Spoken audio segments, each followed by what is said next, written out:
As Liberians prepare to go to the polls, Public Trust Media Group (PTMG) presents 2023 Elections Update, keeping track of the electoral process. This is a half-hour radio program exclusively devoted to election issues in a countdown to the 2023 presidential and legislative elections. This is edition number 5. I'm Frank Sainworla in Monrovia.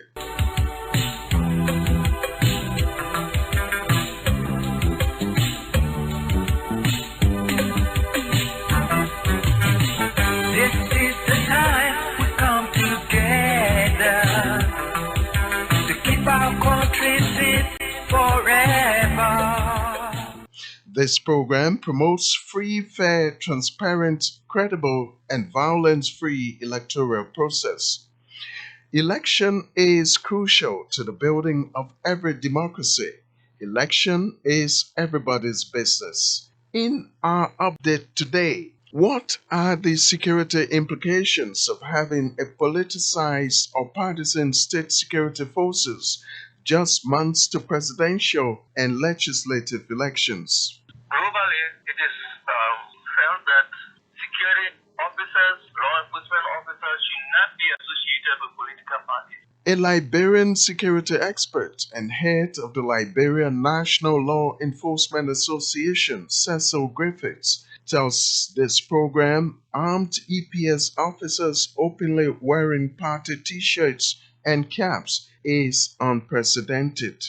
NEC launches the 2023 bi-monthly biometric voter registration briefing session as the Commission announces recruitment of thousands of temporary staff. The purpose of this briefing is to update you on the preparation for the biometric voter registration exercise. Reporters engaged NEC's chairperson Deviata Brown-Lansana on pre-campaigning. Of concerns in the public about what is going on, or what they allege is going on, or what they perceive or what they have seen going on. We do not want to act on emotions.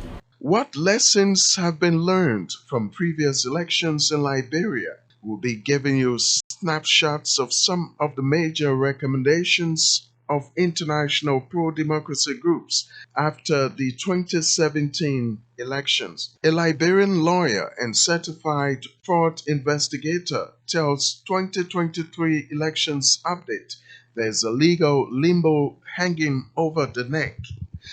Attorney Wanda Freeman calls on stakeholders in the election to take interest as he explains what dismissal of indictment means. But obviously for non-lawyers, they will think that that's the end of it. And that's why I'm raising the issue, because obviously every single lawyer knows that that is not the end of the story. Because it was not totally dismissed. Let me just put it that way. This is edition number 5 of 2023 Elections Update, a PTMG production in partnership with this station every week and as a podcast online. So stay focused on the issues in the countdown to the 2023 polls. Ballot, not bullets. Wake up, Mother Library, wake up, wake up. Wake up, Mother Library, wake up. The word is here to wake you up.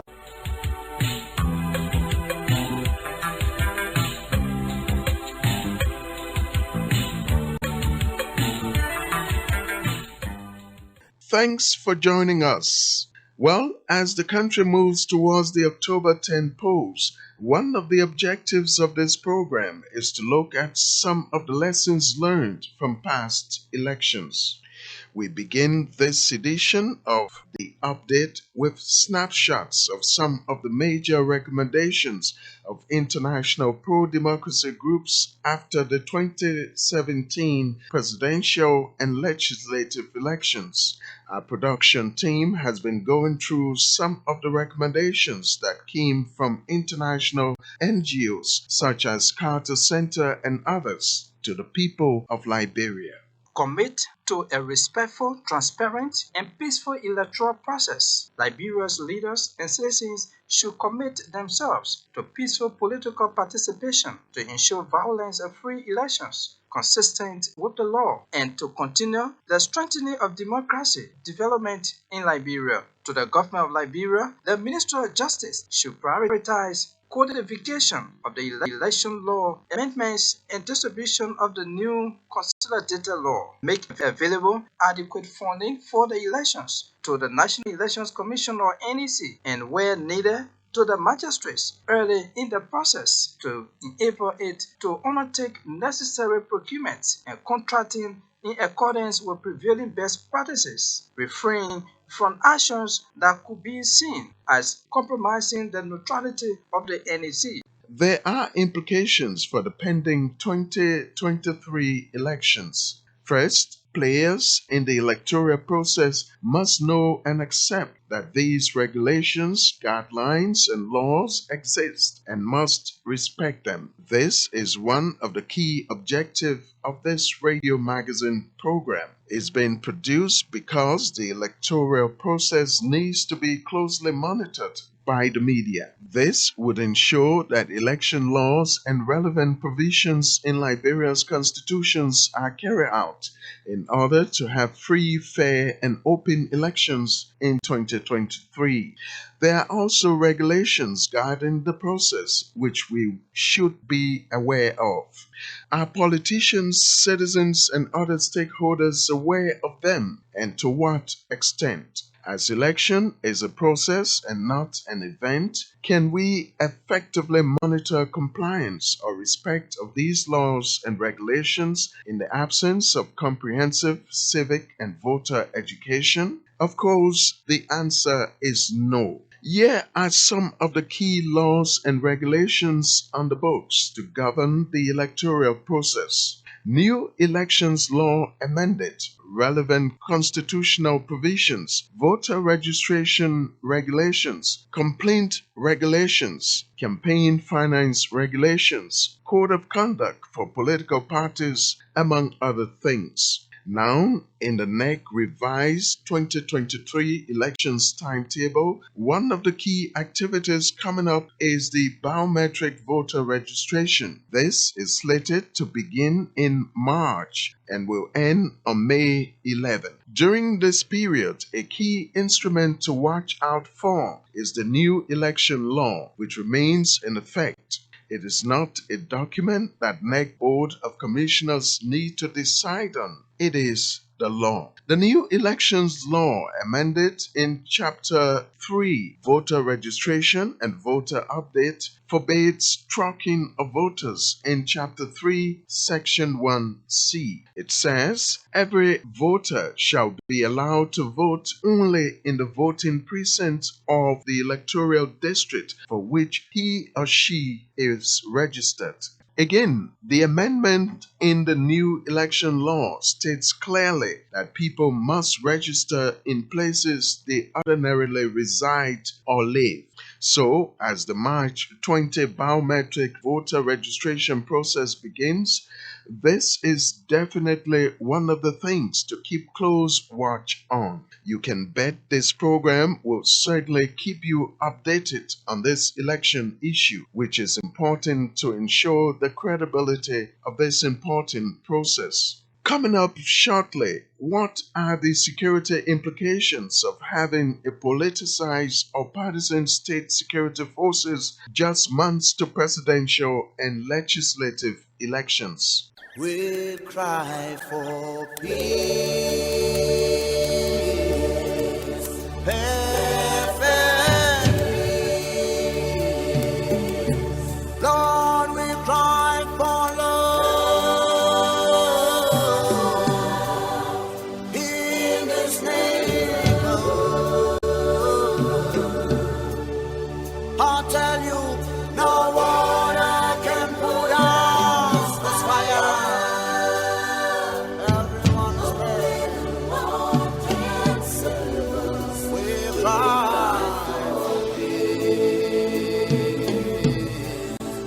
last week we ran a story concerning the wearing of party T-shirts and caps by some Executive Protection Service officers, EPS, on the 4th of February at the Antoinette Tutman Stadium when the CDC had its program, its rally to nominate President George Weah. We want to look at the implications for security, state security, especially the open wearing of party paraphernalia by armed men. And one of the persons who is best to talk about this issue is an experienced Liberian security expert who also one time served in the state security forces, the Liberian National Police, a lecturer of criminal justice, Mr. Cecil Griffiths. Mr. Griffiths, welcome to our program. It's a pleasure to be with you. Yes, you have a rich security background, both locally and internationally. First, tell us there's something they call SOP, Standing Operation Procedure for Security Personnel. What are the legal and security implications of having a politicized or partisan state security forces, especially on the road to elections, national elections? The security institutions have different SOPs for the police and immigration based on their new act, the LMP Revised Act of 2015 and the LIS Revised Act of 2015. They clearly prohibit officers from being engaged in political parties. For example, let me just quote a section of the Liberian National Police Act, 22.88, which speaks about the recruitment requirements under 22.88BH. It says the officers or recruit should not be a holder of any office in a political party or similar organization and does not openly engage in party political activity. That is also true for the LIS. For the other institutions, they have not been fully reformed, and so maybe this portion is not part of their duty manual. Other institutions like the EPS? But yes, the EPS and the DEA. The issue with the EPS or the problem is that they still have not approved their duty manual or the departmental handbook. It's still in draft form, and if it is approved, maybe the members will know that they are not supposed to be engaged in political activities. But speaking generally, the canons of police ethics, Article 1, states that the law enforcement officer represents the community and their legally expressed will and should therefore not be a member of any political party, faction, or clique. So, from the law enforcement own position, we believe that no security officer or official should be a member of any political party, neither should they be partisan in their activities, and should refrain from becoming involved in political party activity. Now, some see this as frightening, since the fact that these men were fully armed with automatic rifles and performing official duties. What signal does this send? Well, as you know, why is it that globally it is felt that security officers, law enforcement officers should not be associated with political parties? Now, if you are a state security personnel and you are openly affiliated with party A, definitely the other political parties will have some issues because they will not feel confident in your own operations. You will be tempted to try to protect the party that you are in, maybe the ruling party. Issues that arise that you may want, you have to be neutral in many instances. You may want to take sides. And eventually, if Party A loses in an election and Party B wins, they will say, well, we don't trust all of these guys because they are members of Party A, so we're going to weed them out. And that is what has been happening throughout the history of Liberia, except during the transition where UNMIL was there, they tried to neutralize politics from the security sector. So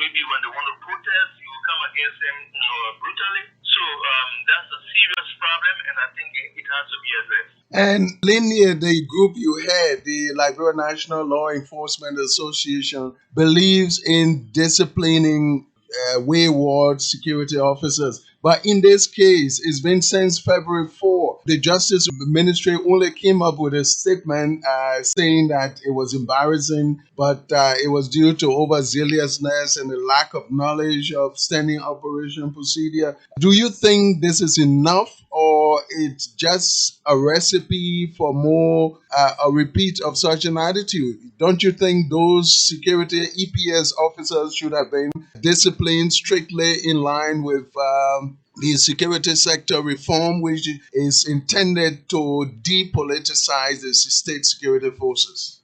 Well, that is what it should be, but if you look at the genesis of this whole thing, when you compare what is happening with our security and other institutions or other countries, for example, even though it might be far-fetched, when the president of the United States takes over as president, right away he has a team of the Secret Service that are already assigned to him to protect him. And he does not come looking for a new head of the Secret Service or replacing the guys who are there already with people that he will be bringing or he or she will be bringing. So it's a system. The system is already set. But in our own setting, when the president comes in, he then brings his friends, he brings his relatives and put them in positions and try to bring his friends because maybe he feels that he does not trust the people that are already there. And so if that has been the case where at the initial onset, persons have been brought in the APS who are aligned to the party or aligned to the president, definitely this thing is going to happen. So you got to have an SOP where it is sanctioned by the head of the EPS, sanctioned by the Minister of Justice, and everyone that contravenes this SOP regarding political activities then will be disciplined and penalized. Finally, Mr. Griffiths, is it too late to take disciplinary action by the heads of those security agencies or even the Justice Ministry? Well, there has to be an investigation and disciplinary measures should be put in place, but I think it might be cosmetic because if the guys are staff of the EPS and they are seen in party uniforms and beret, the EPS boss should have taken action a long time. But if they are silent, it means they are in maybe support of the issue. Finally, before I leave you, has there been any precedent set like this? Because it was kind of very, very glaring and there were pictures taken. And has there been any precedent from your own standpoint as a security expert in recent years? No. This is like glaring, almost like a first of its time for this type of glaring display of security officers in political parties, uniform and beret, and actively, openly sympathizing with the party. In other times, this has not happened before. Even if they are supporting a party, they will be in secret. Every officer or every individual has the right to vote. They can vote secretly, they can go and cast in their ballot, but they are not expected or supposed to be discussing party issues in their offices and all that stuff.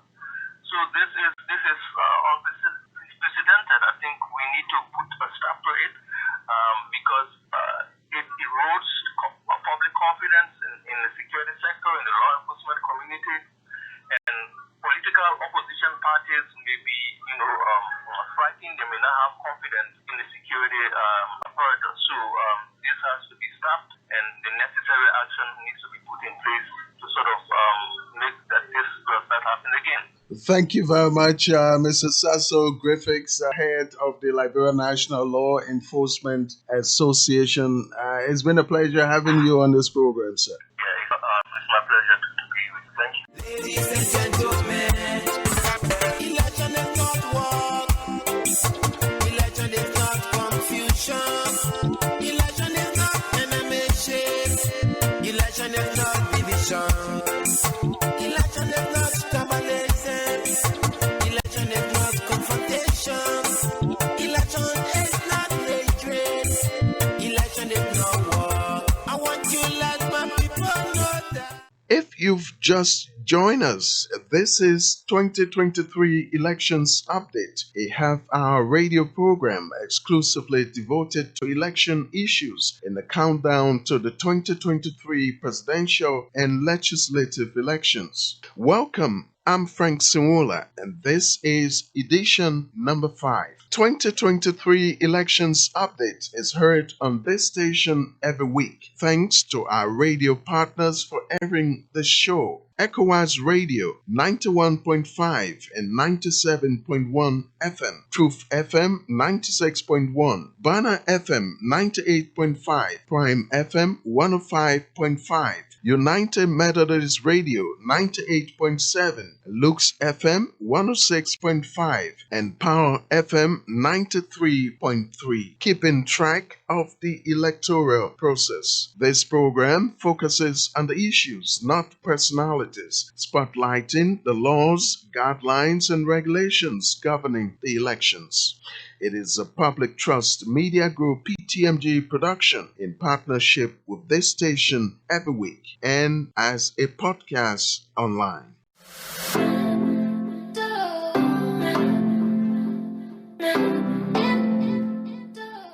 We take this break to bring you this special information. Public Trust Media Group, along with several radio stations, including this station, brings this weekly production of 2023 Elections Update to fill you in with the laws, processes, and happenings relating to Liberia's elections on October 10. This program informs and educates you, our listeners, including first-time voters. Public Trust Media Group, however, looks up to you, Liberia's development partners, civil society organizations, and pro-democracy group for partnership and sponsorship of this program. Please email us on fsainworla@yahoo.com or call 0770-755-173 or 0888-311573. Thanks for being part of the change maker.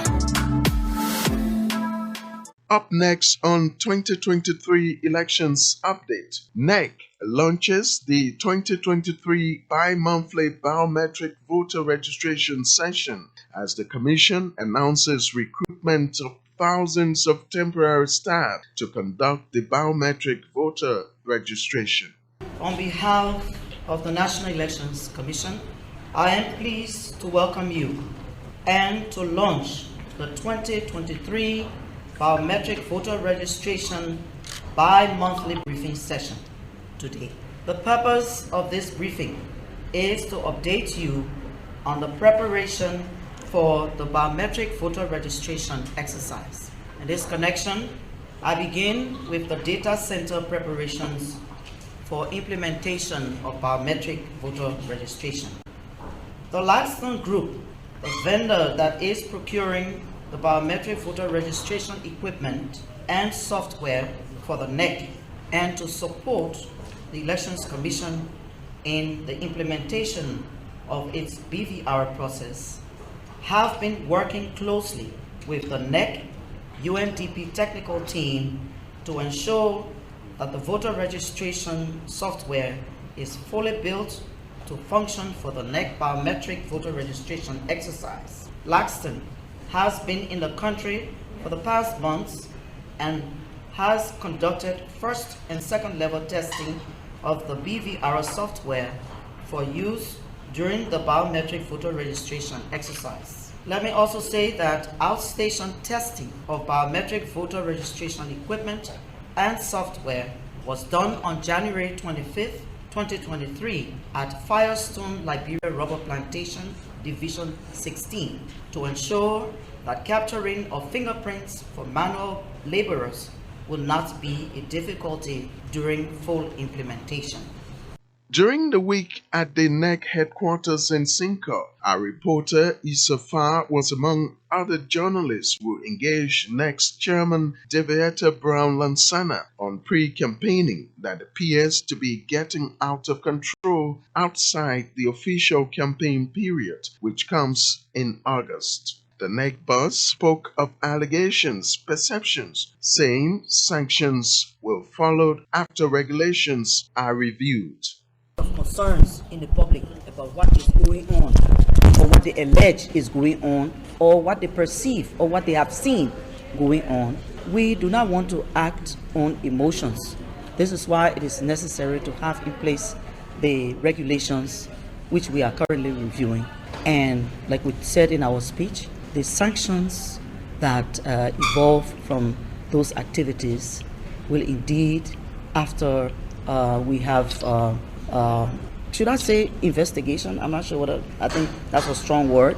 But in fact, we do have the political affairs section going around to gather information, not just in Monserrado County, but also with the 19 magisterial offices to provide information on how political activities are being carried out in all of the counties. And once we get that information and we are concluded with the review of the regulations, then we'll come to the public and provide the necessary information. Ahead of October's elections, the National Elections Commission has in recent times been rocked by controversies regarding procurement. One procurement that took the spotlight was the world-publicized one that landed at the Liberia Anti-Corruption Commission (LACC), which investigated and indicted the head of the commission concerning alleged conflict of interest. But after it was taken to the Supreme Court,